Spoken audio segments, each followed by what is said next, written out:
নামাজি লোক যারা নামাজি হয় তারা খেজুর চুরি করতে পারে না। ওরে বাবা, সৌদি আরব থেকে কিছু খেজুর আসলো, আমাদের দেশের এমপি মন্ত্রীরা সেই খেজুর চুরি করলো, তাহলে বোঝা গেল ও গরু চোরের ওপরের চোর। 1টা থেকে 3টা পর্যন্ত একটু সুযোগ নিয়ে ও আল্লাহ গাড়ি আর ঢাকায় গেল না, সকালবেলা ঘুম থেকে দেখি গাড়ি রাজশাহী। কেন আমরা পারি নাই? আমরা টিকিট কেটেছিলাম ঠিকই, কষ্ট করেছিলাম ঠিকই, মেহনত করেছিলাম ঠিকই, মেরেছিলাম ঠিকই, কিন্তু যে কোনো কায়দায় হয়নি। তবে আগামীতে সাবধান হয়ে থাকবো নামাজি লোকরা তাদের অধিকার ছিনাই আনার জন্য। হিন্দুদের পূজা পার্বণের সময় পাটা ছাগলের দাম, আর আমাদের সমাজে কিছু ছাগল মার্কা লোক আছে, নির্বাচনের সময় আসলে ওনাদের দাম বেড়ে যায়, 500 টাকায় বিক্রি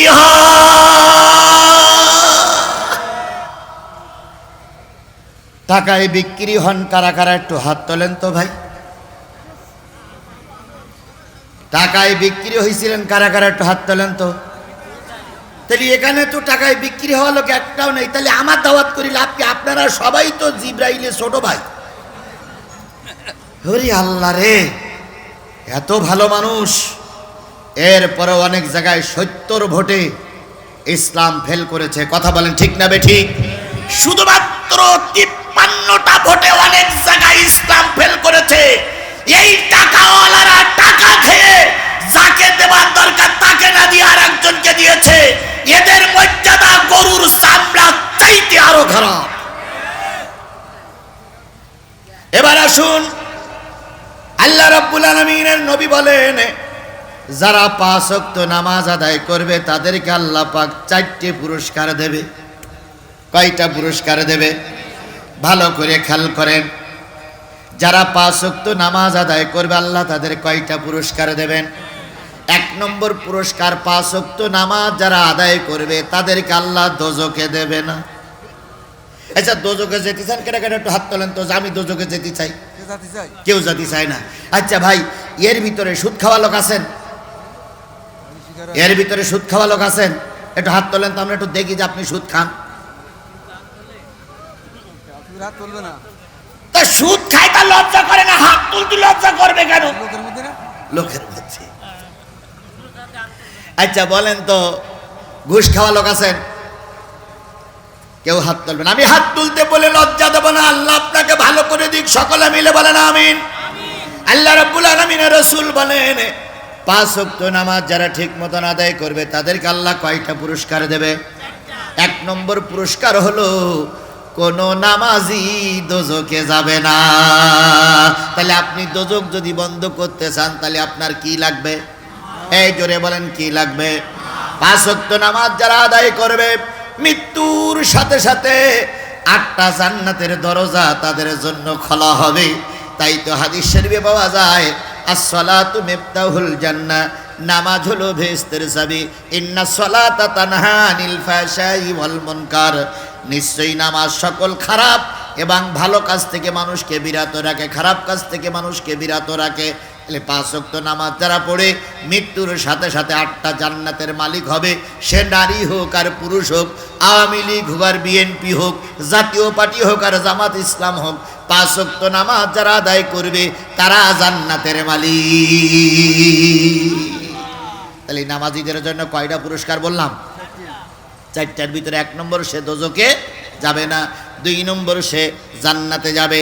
3 নম্বর, যারা নামাজ আদায় করে তাদের কবরে আল্লাহ আযাব দেবে না। 4 নম্বর, যারা নামাজ ঠিক মতন আদায় করবে মৃত্যুর সময় তারা ঈমান নিয়ে মৃত্যুবরণ করবে। তাহলে এই 4টে পুরস্কার যদি আল্লাহ আমাদের দেয়, আর কিছু দরকার আছে? সাহাবী আজমাইনগণ বলেন, ইয়া রাসূলুল্লাহ, যদি একটু ব্যাখ্যা করে দিতেন আমাদের জন্য সুবিধা হতো। নবী বললেন, সাহাবীরা বলো তো, 5 ওয়াক্ত নামাজের ভিতরে ফরজ নামাজ কয় রাকাত? লেবুগাতির মুসলমানেরা, মনিরামপুরীর মুসলমানেরা বলুন তো, 5 ওয়াক্ত ফরজ নামাজের ভিতরে, 5 ওয়াক্ত নামাজের ভিতরে ফরজ নামাজ কয় রাকাত? সবাই মিলে বলেন, কয় রাকাত?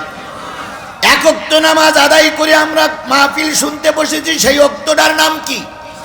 এশার ফরজ নামাজ কয় রাকাত? মাগরিব বেলা ডোবার পর আর একটা নামাজ পড়েছিলাম, সেটা হলো মাগরিবের নামাজ। মাগরিবের ফরজ নামাজ কয় রাকাত? ও আমার জাতি মা এবং বোনেরা, ভাই এবং বাবাজিরা, আওয়ামী লীগ, বিএনপি, জাতীয় পার্টি, জামাত ইসলামের ভাইরা শুনে নাও, আজকের থেকে যদি মাগরিবের নামাজ আর এশার নামাজ কাজা না করো, মৃত্যুর আগ পর্যন্ত যদি মাগরিবের নামাজ আর এশার নামাজের পাবন্দি করো, আমি আজিজুল আমার কাছ থেকে সাদা কাগজে লিখে নাও, তুমি মৃত্যুর পর পরই 7টা জাহান্নামের দরজা তোমার জন্য বন্ধ হয়ে যাবে। কারণ আল্লাহর ওয়াদা, কোন নামাজিকে আল্লাহ জাহান্নামে দেবে না। এবার আসুন, জোহরের ফরজ নামাজ কয় রাকাত?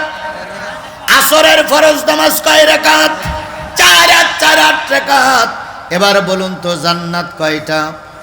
নবী বলেন, বালেগা হওয়ার পর থেকে কোনো নারী আর কোনো পুরুষ ব্যক্তি যদি আসরের নামাজ আর জোহরের নামাজ ঠিক মতন আদায় করে, ওই লোক আর ওই পুরুষ আর ওই নারী মৃত্যুর পর পরই 8টা জান্নাতের যে কোনো জান্নাতের দরজা দিয়ে সে ঢুকতে পারবে।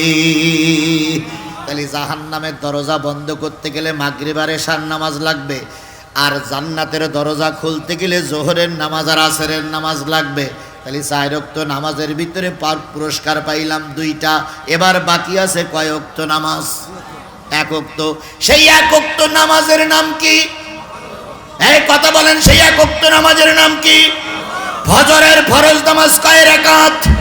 এই 2 রাকাত নামাজ আজকের থেকে যদি কোনো ব্যক্তি আদায় করে, কোনো নারী পুরুষ আদায় করে, সে মৃত্যুর সময় ঈমান নিয়ে মরবে, আর আল্লাহ পাক তার কবরে আযাব দেবে না। তাহলে কবরের আযাব বন্ধ করতে গেলে নামাজের দরকার, ঈমান নিয়ে মৃত্যুবরণ করতে গেলে নামাজের দরকার, জান্নাতের সার্টিফিকেট পেতে গেলে নামাজের দরকার, জাহান্নাম বন্ধ করতে গেলে নামাজের দরকার। এই ক্ষুদ্র কাফেলার পায়ের পরে 2টো হাত থেকে দাবি করছি, আগামীকাল থেকে আমরা আর নামাজ কাজা করব ইনশাল্লাহ। বলেন আরো জোরে ইনশাল্লাহ বলেন। নামাজি লোক যারা নামাজি হয় তারা খেজুর চুরি করতে পারে না। ওরে বাবা, সৌদি আরব থেকে কিছু খেজুর আসলো, আমাদের দেশের এমপি মন্ত্রীরা সেই খেজুর চুরি করলো, তাহলে বোঝা গেল ও গরু চোরের ওপরের চোর।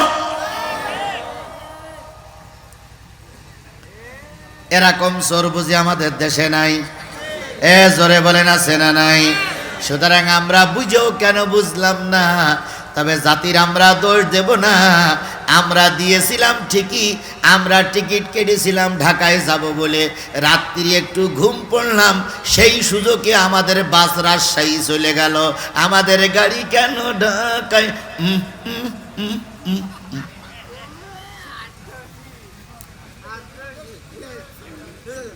কথা বলেন, কথা বলেন।